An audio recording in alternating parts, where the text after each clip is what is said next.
Hello everyone. Before we start, make sure to like and subscribe to the channel and leave a comment with where you're from and what time you're watching. That way, YouTube will keep showing you stories just like this one. Now, let's begin.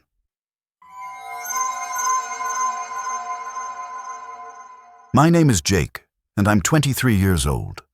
Like most people my age, I'm drowning in student loan debt. That's how I ended up working overnight security at a 12-story office building in downtown Milwaukee. The pay wasn't great, but it was honest work, and I figured how hard could it be? Just sit at a desk, watch some monitors, and do a few rounds every hour. The building itself was one of those sterile corporate places. All marble and glass, with fluorescent lights that hummed constantly and made everything look pale and sickly. During the day, it was packed with accountants and lawyers and insurance people. But at night, after the cleaning crew left at 10 p.m., it was just me. My post was in the main lobby, behind this big curved security desk with 6 monitors showing feeds from around the building. The elevators were right across from me. 4 of them lined up like silver doors. 3 worked fine, but the 4th one had been out of order since before I started. There was yellow tape across it and a handwritten sign that said, "Under maintenance, do not use." The first week was easy. I'd do my rounds with this heavy flashlight and a ring of master keys, checking that all the doors were locked, making sure nobody had broken in. The building made noise at night. The heating system would groan and clank. Wind would rattle the windows on the upper floors, and my footsteps would echo down those empty hallways. But it was normal building noise. Nothing that bothered me.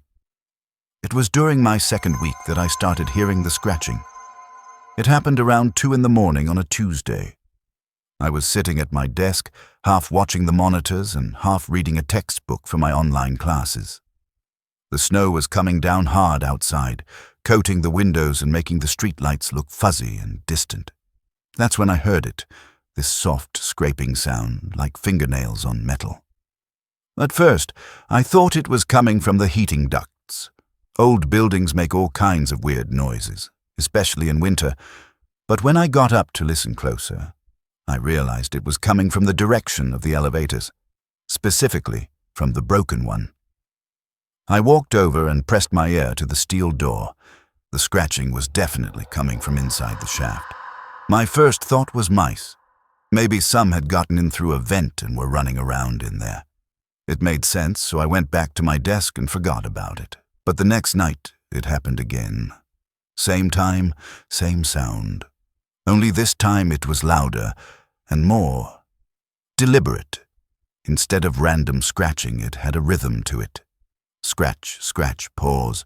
Scratch, scratch, pause. Like something was tapping out a pattern. By the 3rd night, I was getting curious. I pulled out the maintenance logs from the security office and started reading through them. According to the records, that elevator hadn't just been broken for a few weeks like I'd assumed. It had been out of service for 3 months. 3 whole months of being sealed up and unused. So what was making that noise?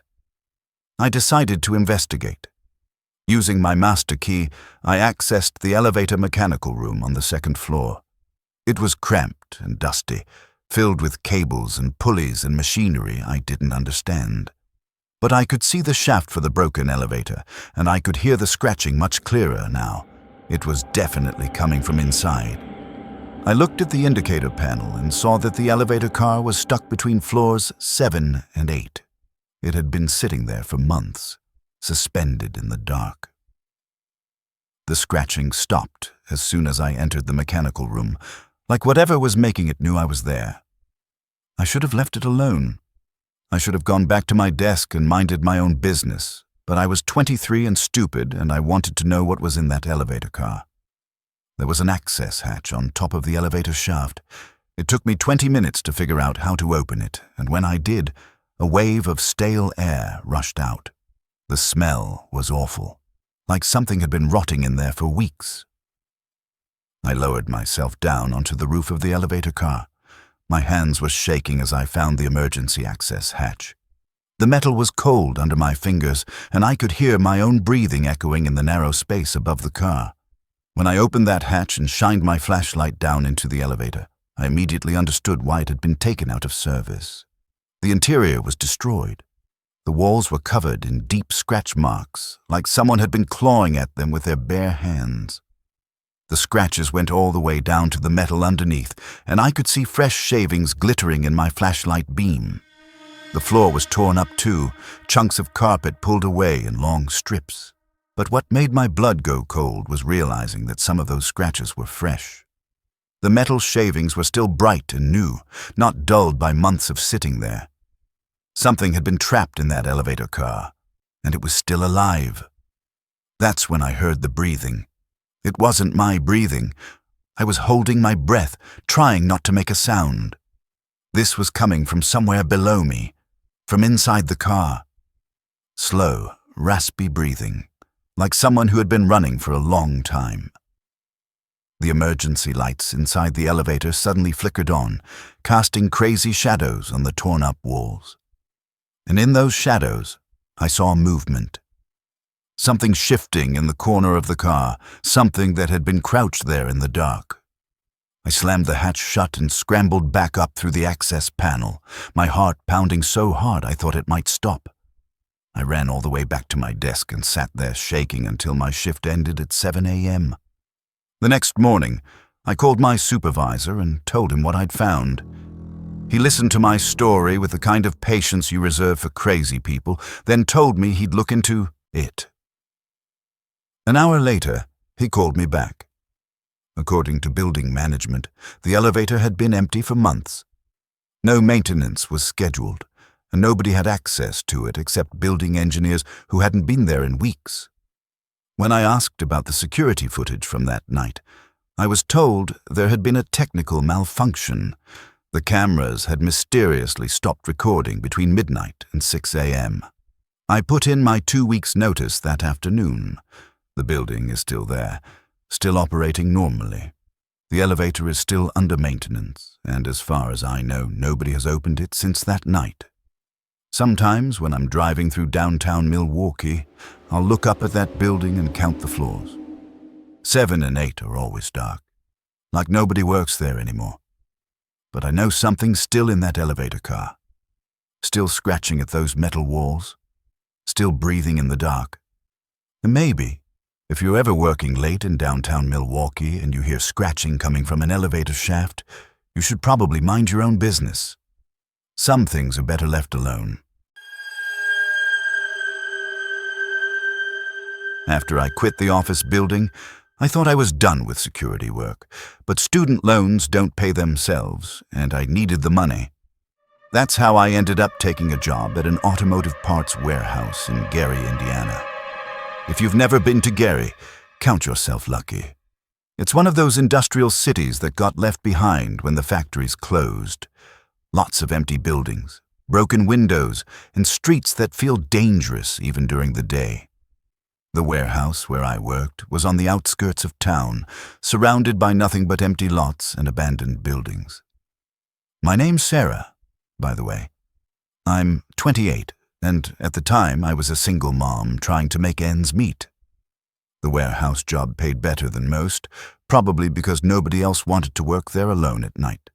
The place was massive, about the size of 3 football fields with rows of towering metal shelves that stretched up toward the ceiling.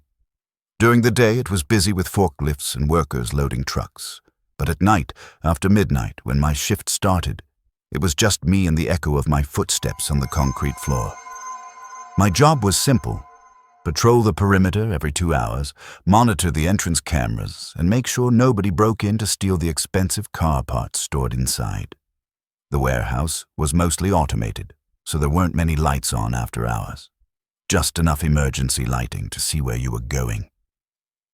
The night I'm going to tell you about was in late October, and there was this thick fog that had rolled in from Lake Michigan. It was so heavy you could barely see 10 feet in front of you, and it made the whole area feel even more isolated than usual. I started my shift at midnight like always. First patrol was routine. Walked the perimeter, checked all the loading dock doors, made sure the main entrance was secure. Everything looked normal, but when I got back to the security office around 1 a.m., I noticed something that hadn't been there before. Muddy footprints by the loading dock, leading from the employee parking lot toward the main entrance. Now, this wasn't necessarily unusual. Sometimes delivery drivers would forget to lock the gate behind them, or maintenance workers would stop by without telling security. But these footprints looked fresh, and they were bigger than work boots, like someone had been walking around in hiking boots or combat boots. I made a note in my log and went back to monitoring the cameras. The footage from the loading dock area looked normal, just empty concrete and fog, but something was bothering me about those footprints. At 3 a.m., I did my second patrol. This time, I followed the muddy trail more carefully. It led from the loading dock through the main entrance, then deeper into the warehouse. The footprints were still wet, which meant whoever made them had been there recently.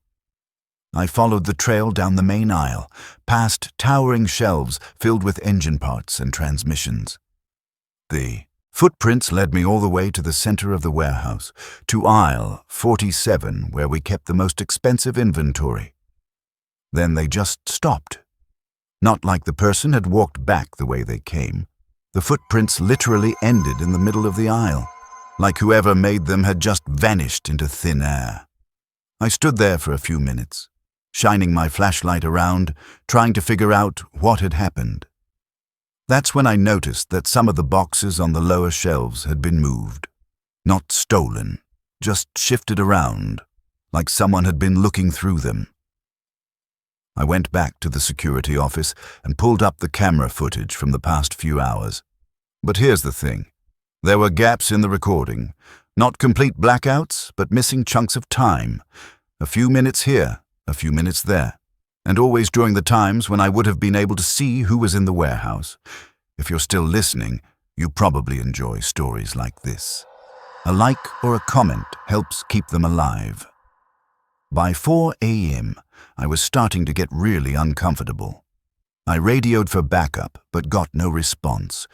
The nearest security office was 15 miles away, and with the fog, it would take them at least 30 minutes to get there even if they could hear me. That's when I heard the noise. It was coming from deep in the warehouse, from somewhere among those towering shelves. A metallic clanging sound, like someone was climbing the storage racks. I grabbed my flashlight and my radio and headed toward the sound. It was coming from the same area where the footprints had disappeared. Aisle 47. The shelving there was the tallest in the warehouse, probably 25 feet high, stacked with heavy boxes of car parts. I stood at the base of aisle 47 and looked up. The emergency lighting didn't reach all the way to the top, so the upper shelves were lost in shadow. But I could hear movement up there. Not random noise from settling boxes, deliberate movement, like someone was crawling along the top of the shelving. "Hello?" I called out. "This is security. You need to identify yourself." The movement stopped. I waited for maybe 30 seconds, then tried again. "I know you're up there. You need to come down and explain what you're doing in this warehouse." Still nothing. I should have called the police right then. I should have evacuated the building and waited for help. But I was angry. Someone was playing games with me, trying to scare me, and I wasn't going to let them get away with it. There was a forklift parked at the end of the aisle. I climbed into the driver's seat and raised the platform until I was level with the top of the shelving. Then I turned on my flashlight and looked around. Someone had been up there. The dust on top of the metal shelving was disturbed, and I could see the outline of where a person had been sitting. The impression was still warm, but whoever it was had moved. I could hear footsteps, running along the tops of the shelves, moving away from me toward the back of the warehouse. The sound echoed through the building like thunder. I tried to follow with the forklift, but the person was faster than I was. By the time I got to the back wall, the footsteps had stopped again. All I found was another warm spot in the dust and the feeling that someone was watching me from somewhere in the darkness above. I climbed down from the forklift, and ran back to the security office. I locked the door and called the police. When they arrived an hour later, they searched the entire warehouse. They found the muddy footprints and they found the disturbed dust on top of the shelving, but they didn't find any sign of how someone could have gotten in or out of the building. All the doors were still locked from the inside, and the cameras hadn't recorded anyone entering or leaving. The next night, a different security guard reported seeing the same thing, a figure moving along the tops of the shelves. The night after that, they found more muddy footprints, even though it hadn't rained in days. I asked for a transfer to a different location. The security company was understanding. Apparently, they'd had trouble keeping guards at that warehouse for months. I heard later that they installed motion sensors throughout the building. The sensors go off every night around 3 a.m., but they never find anyone. The muddy footprints still appear, and the cameras still malfunction at convenient times. I don't know what was in that warehouse. Maybe it was just some homeless person who had found a way to get in and out without being detected. Maybe it was someone with a grudge against the company, trying to scare away the security guards. But I keep thinking about that warm spot in the dust and the way those footsteps sounded running across the metal shelving. Whoever it was, they knew that warehouse better than I did. They knew exactly where the cameras were and exactly when to move to avoid being seen. Sometimes I wonder if they're still there, waiting in the darkness above those shelves, watching the new security guards, learning their routines, getting ready to play their games all over again. If you ever take a job at a warehouse in Gary, Indiana, and you hear footsteps on the shelving at night, do yourself a favor. Don't investigate. Just call the police and wait for them outside. Some mysteries aren't worth solving. My name is Marcus, and I'm 35 years old. I've been working security for over 10 years, mostly at construction sites and industrial facilities. I thought I'd seen everything until I took a job at the old Mercy General Hospital in Terre Haute, Indiana. The hospital was in the middle of a renovation project. The main building was still operating, but there was an entire wing that had been closed down for months. My job was to guard the construction equipment and materials they had stored in the empty patient rooms. It was late spring, and it had been raining for 3 days straight. The kind of steady, soaking rain that gets into everything and makes the whole world feel damp and moldy. I was working the overnight shift, 10 p.m. to 6 a.m., completely alone in the abandoned wing. The place still smelled like a hospital, that mixture of disinfectant and floor wax that never really goes away. But underneath it, there was the smell of dust and drywall and paint fumes from the renovation work. Most of the patient rooms had been stripped down to bare walls, but they still had the old bed frames and that feeling of sadness that seems to hang around hospitals like a fog. My post was set up in the old nurses' station on the second floor. Just a folding table and chair with a thermos of coffee and a radio in case of emergencies. The main hospital was across a covered walkway, and I could see lights in the windows and the occasional person moving around. It was comforting to know I wasn't completely isolated. The first few hours of my shift were quiet. I did my rounds, checking that all the construction equipment was secure and making sure nobody had broken in. The rain was coming down hard against the windows, and the sound echoed through the empty hallways like whispers. It was around 2 a.m. when I first heard the call button. If you've ever been in a hospital, you know that sound, the electronic chime that plays when a patient needs help. It's designed to be pleasant but insistent, the kind of sound that makes nurses drop everything and come running. But here's the thing. The electricity had been shut off to all the patient rooms. The call buttons weren't even connected anymore. I thought maybe it was coming from the main hospital, that the sound was traveling through the walls or the ventilation system. But when I listened more carefully, I realized it was coming from down the hall, from room 237 at the far end of the corridor. I grabbed my flashlight and walked down to investigate. Room 237 was like all the others, empty, with just a bare bed frame and a disconnected call button on the wall. But when I tested the button, it didn't make any sound. It wasn't even wired to anything. I went back to my post and tried to forget about it, but 20 minutes later, the chiming started again. This time, I walked down the hall more quietly, trying to pinpoint exactly where the sound was coming from, and I noticed something that made my skin crawl. The door to room 237 was closed.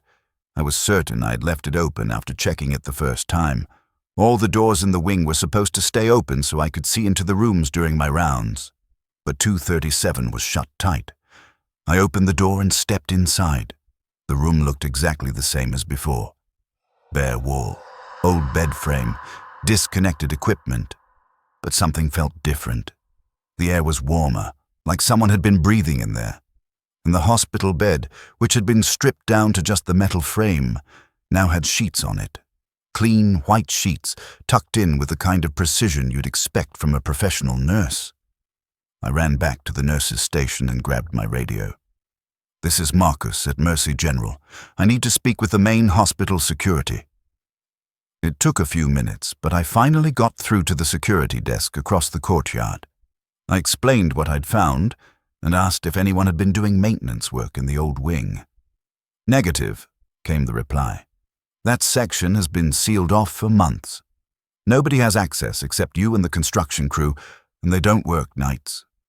I asked them to check their records anyway. While I waited, I kept watching the hallway that led to room 237. The door was open again, which was impossible because I had closed it when I left. 10 minutes later, the radio crackled back to life. "Marcus, we don't show any maintenance scheduled for the old wing. Are you sure you saw what you think you saw?" I was sure, but I didn't want to sound crazy, so I just told them everything seemed fine and that I'd keep monitoring the situation. For the next hour, I tried to focus on paperwork and staying warm. The rain kept drumming against the windows, and somewhere in the main hospital, I could hear the distant sounds of medical equipment and people going about their work. At 3:30 a.m., I saw light coming from under the door of room 237. Not bright light, just a soft, warm glow, like a bedside lamp. And along with the light, I could hear voices. Quiet conversation, the kind of routine chatter you'd expect between a patient and a nurse. I crept down the hallway and pressed my ear to the door. The voices were clearer now.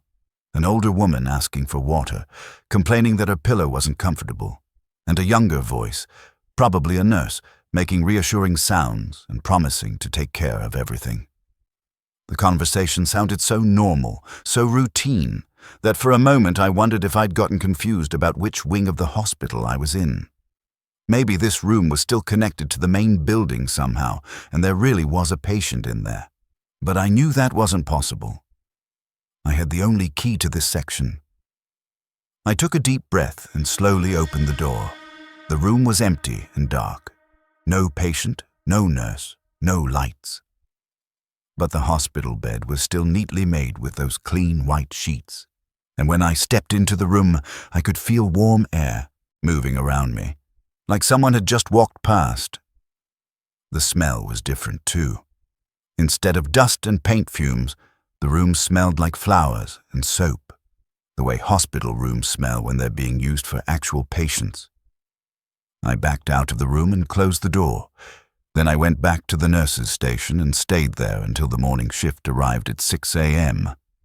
When I reported what had happened to the construction foreman, he got this look on his face like he'd been expecting something like this. After some prodding, he finally told me the truth about room 237. It had been the last patient room to be vacated when they closed the wing. An elderly woman named Mrs. Patterson had been living there for 15 years, not because she was sick, but because she had nowhere else to go. The hospital had become her home. She died in her sleep on a Tuesday night, just hours before the demolition crew was scheduled to begin work on the wing. The nurses said she had been asking for water and complaining about her pillow right up until the end. The construction crew had been reporting strange occurrences ever since they started the renovation. Call buttons ringing, hospital beds being made with fresh sheets, voices in empty rooms.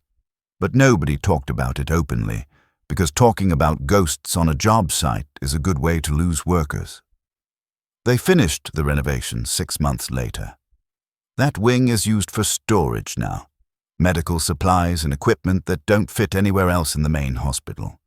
The rooms don't have patients anymore, just boxes and shelves and the kind of organized clutter you'd find in any storage facility. But I heard from a friend who works at the main hospital that the call button still rings sometimes, always from room 237, always around 3:30 in the morning. When the maintenance staff goes to check, they find the room empty except for storage boxes, and sometimes, very rarely, they find that one of the old hospital beds has been made up with fresh white sheets, tucked in with the kind of precision you'd expect from someone who had been making beds for 15 years. I don't work hospital security anymore. After that night at Mercy General, I decided to stick to construction sites and warehouse jobs. Places where the only ghosts are the memories of better economic times. But sometimes, when I'm working a night shift and I hear unexpected sounds coming from empty rooms, I remember Mrs. Patterson in room 237. I remember that some people become so attached to a place that they can't leave, even after death. And I remember that hospitals are places where people spend their final moments, where they say goodbye to everything they've ever known. Maybe it shouldn't surprise us that some of those goodbyes take longer than others. If you ever find yourself working security at a hospital and you hear call buttons ringing from empty rooms, don't ignore them.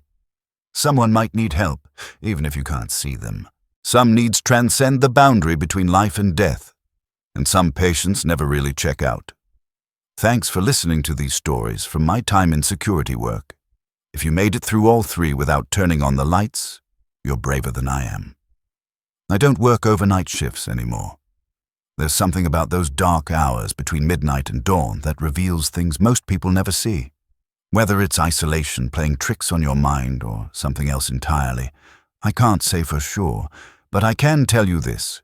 Every building has its secrets, and they come alive when everyone else goes home. If you work nights, stay alert. You might not be as alone as you think. Sweet dreams.